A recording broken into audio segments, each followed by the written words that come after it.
So good morning. We are pleased to announce that we have just had a very successful meeting of the Group of Friends for Peace. We discussed the latest developments of the situation regarding the conflict in Ukraine and further efforts toward a political settlement. Last month marked the first anniversary of the group.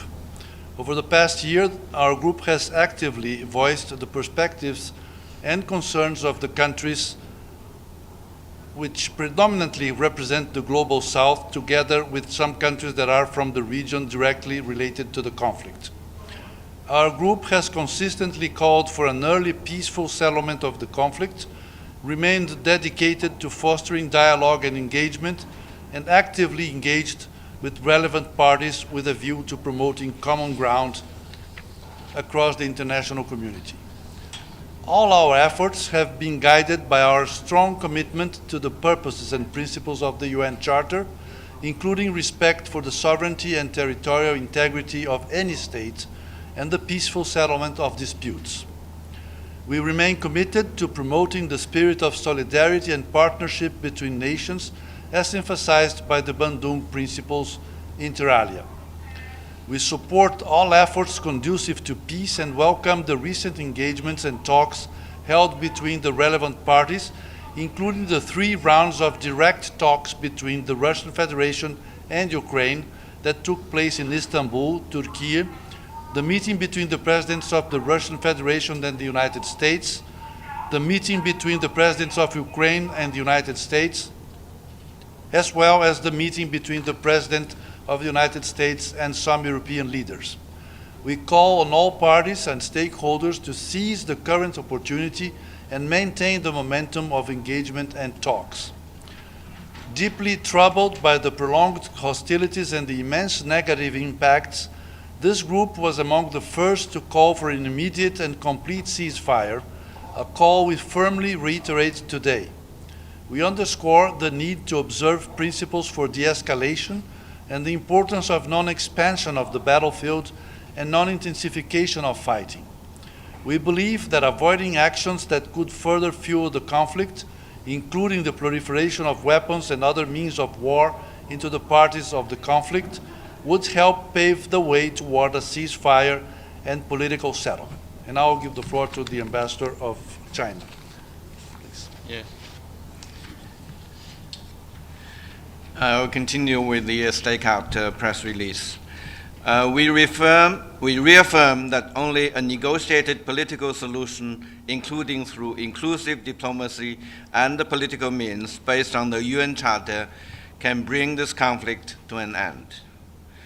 The shared goal must be to find a comprehensive, just, and a lasting solution, one that addresses mutual concerns of the parties to the conflict and leads to a peace agreement negotiated directly by and acceptable to them. Our group stands ready to support the next steps agreed by the relevant parties to the conflict, including their possible discussion on the roadmap. We believe that the UN has a role to play in fostering the diplomatic efforts and in the implementation of any peace agreement. We call for increased humanitarian assistance and the strengthening of the protection of civilians, in particular women, children, and the humanitarian personnel.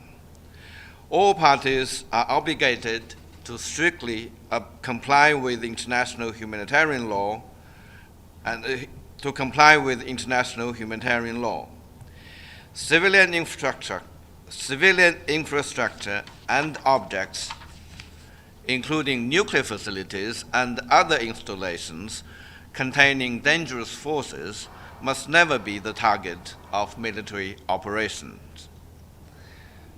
We stress that all parties are bound by the principles of distinction, proportionality, and precaution in the conduct of hostilities.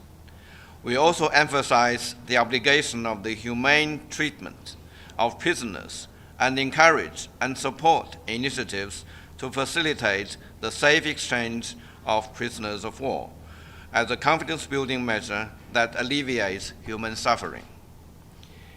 We stress the importance of considering humanitarian concerns as early confidence-building measures aimed at rebuilding trust and opening opportunities for dialogue between parties, thus recognizing the role that international humanitarian law and sustaining humanitarian commitments can play in ceasefire or peace negotiations.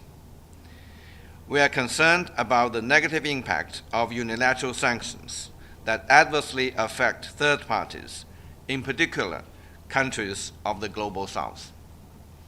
We stress the importance of safeguarding countries' legitimate right to conduct normal international trade and economic cooperation.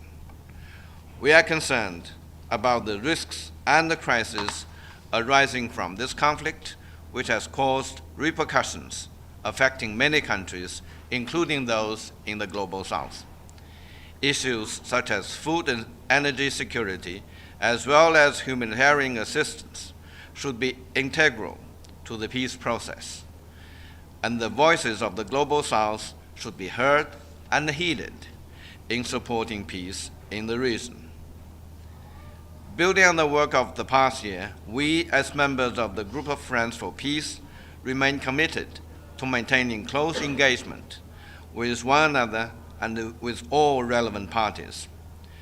We will continue to deepen our understanding of diverse perspectives, foster common ground, and play a constructive role in supporting all efforts towards peace. Together, we stand ready to contribute to a peaceful solution to the conflict and a better future for all. Thank you. Ambassadors?